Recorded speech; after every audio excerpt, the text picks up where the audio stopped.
क्या खाना खाया जाए, इफ्तार में किस तरह के आइटम रखे जाएं। तो मकसद रमज़ान का ये नहीं है कि आप ज़्यादा से ज़्यादा खाना खा सकें। इफ्तार में वैसे भी सवाब का पहलू छुपा हुआ है कि किस तरीके से हम लोग यूनानी पैथी जो है उसको ज़्यादा से ज़्यादा प्रमोट करें। इस्लाम के जो 5 फ़राइज़ हैं, 5 फ़राइज़ में से एक सुतून रोज़ा है। Institute for social harmony and upliftment की जानिब से मुनक्किद अफ्तार हो तो आप कुछ न कुछ नए की उम्मीद तो कर ही सकते हैं। बरसों से तिब यूनानी से जुड़े रहने के बाद जनाब मोहम्मद खालिद साहब ने तिब यूनानी हर्बल अफ्तार का एहतमाम किया, जिसमें शहर के बहुतेरे मुअज़्ज़िज़ अफराद ने शिरकत की। रूहानी ग़िज़ा के साथ जिस्मानी बेहतरी के लिए भी रोज़े का सही इस्तेमाल करने के लिए ज़रूरी है कि हम कम से कम अफ्तार में जंक फूड या घी तेल में डूबे पकवान और गोश्त वगैरह से परहेज करें। मौलाना खालिद रशीद फिरंगी महली के ज़ेर सरपरस्ती मुनक्किद इस अफ्तार में ऐसे ही पकवान परोसे गए जो जिस्म की तवानाई और बेहतरी के साथ ज़बान के लिए भी बेहतरीन थे। सुनिए अफ्तार में शामिल कुछ मुअज़्ज़िज़ हस्तियों ने क्या कहा इस नई कोशिश के बारे में। मेरा नाम मोहम्मद खालिद है, institute for social harmony and upliftment का सेक्रेटरी जनरल हूँ और आज मेरी तंजीम के ज़रिए यहाँ पर तब यूनानी हर्बल इफ्तार का एहतमाम कराया गया है। ये इफ्तार कराने का ये चौथा साल है। 4 साल कबल इसको शुरू किया गया था इस मकसद से कि अल्लाह ताला ने रमज़ानुल मुबारक को देख करके न सिर्फ ये कि हमारी रूहानी बल्कि जिस्मानी सेहत का भी एक मुकम्मल इंतज़ाम किया है। लेकिन आम तौर पर इफ्तार में और इफ्तार के बाद जो खाना पीना होता है वो हमारी जिस्मानी सेहत के लिए बहुत मुज़िर है।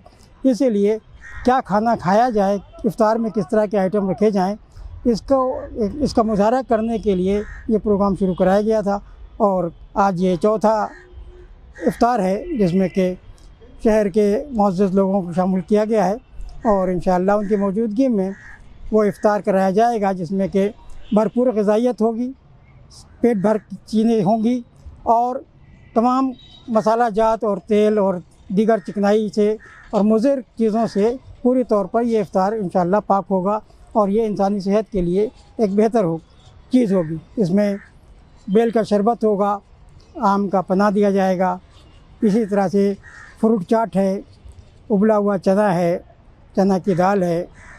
इस तरह के मुख्तलिफ़ आइटम इसमें रखे गए हैं ताकि आसानी के साथ लोग इसको खाएं और पसंद करें और उनको तिब्बी एतबार से भी इसके लिए फ़ायदा इनको हासिल हो सके। जी, मेरा नाम आफ्ताब अहमद ख़ान है। मैं रिटायर्ड आईजी हूँ सीआरपीएफ का और आज यहाँ पर मदऊ हूँ।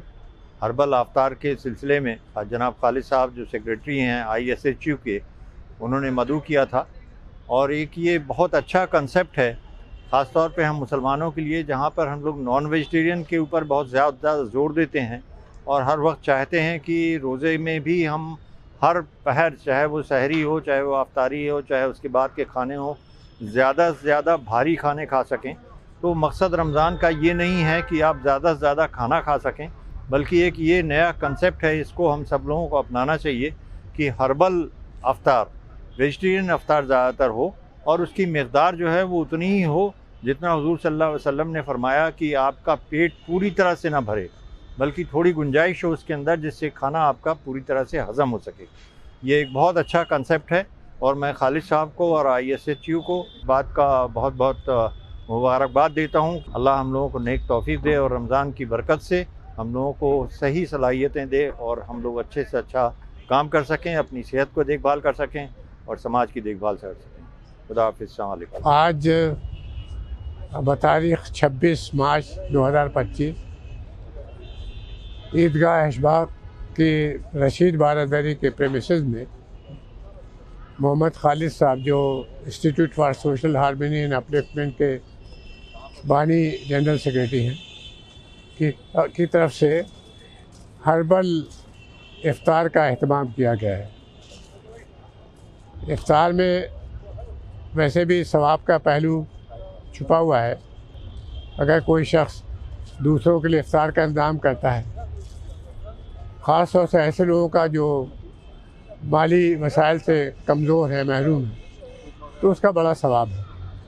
लेकिन ये जो इफ्तार का इंतज़ाम पिछले 4 सालों से हो रहा है institute for social harmony and upliftment की जानिब से, इसकी अहम खसूसियत ये है कि ये जो सर्विंग्स देते हैं, जो सामान मुहैया कराते हैं इफ्तारी में, वो सब बहुत ही सेहत के लिहाज से, तिब्बी लिहाज से बहुत मुफीद है।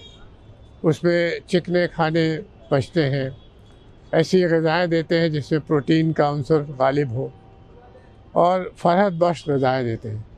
तो कोशिश ये की जा रही है कि हर्बल इफ्तार के ज़रिए ये पैगाम पहुँचे रोज़ेदारों पर कि रोज़े का सिलसिला इफ्तारी के बाद ये नहीं होना चाहिए कि दिन भर जो भूख और प्यास से अपने आप को महरूम रखा है अल्लाह की रज़ा के लिए, तो इफ्तारी के बाद बहुत सारा ऐसा खाना खा लिया जाए जो ग़िज़ाई एतबार से बहुत मुफीद ना हो।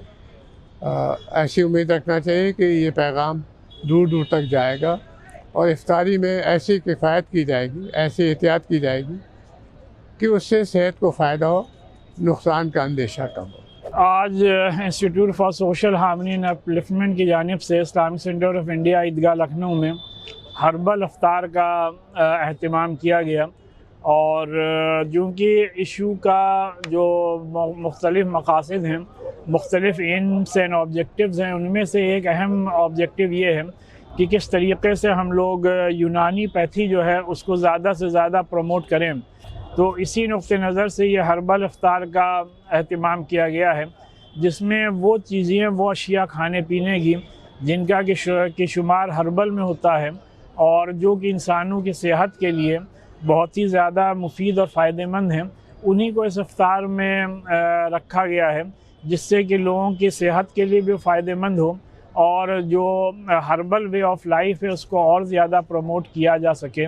इसके लिए मैं इशू के सेक्रेटरी जनाब मोहम्मद खालिद साहब और तमाम अरकान को मुबारकबाद भी पेश करता हूँ और अल्लाह से दुआ गो भी हूँ कि अल्लाह ताला इशू को अपने मकासद में कामयाबी से हमकिनार फरमाए। रोज़ा इस्लाम के जो 5 फ़राइज़ हैं, 5 फ़राइज़ में से एक सुतून रोज़ा है।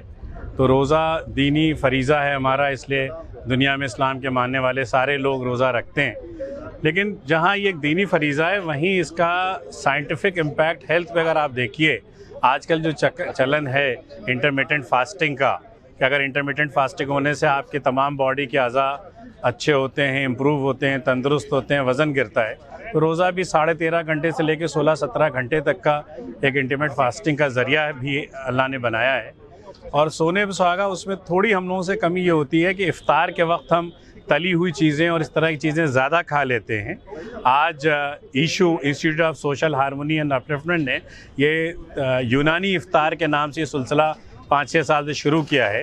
तो इसमें ये कोशिश की जाती, जितना भी इफ़्तार आज लोगों ने खाया उसमें कहीं तेल और मसाले का इस्तेमाल नहीं है। बेल का शरबत है, तो बेल होना और तेल का ना होना ये ऐन तिब्बी हो जाता है, क्योंकि हर वो चीज़ जो आपको सेहत को फ़ायदा पहुंचाए उसको खाने से बेहतर होता है। तो ये एक अच्छा पेश करा है, एक नज़ीर पेश कर रही है इशू।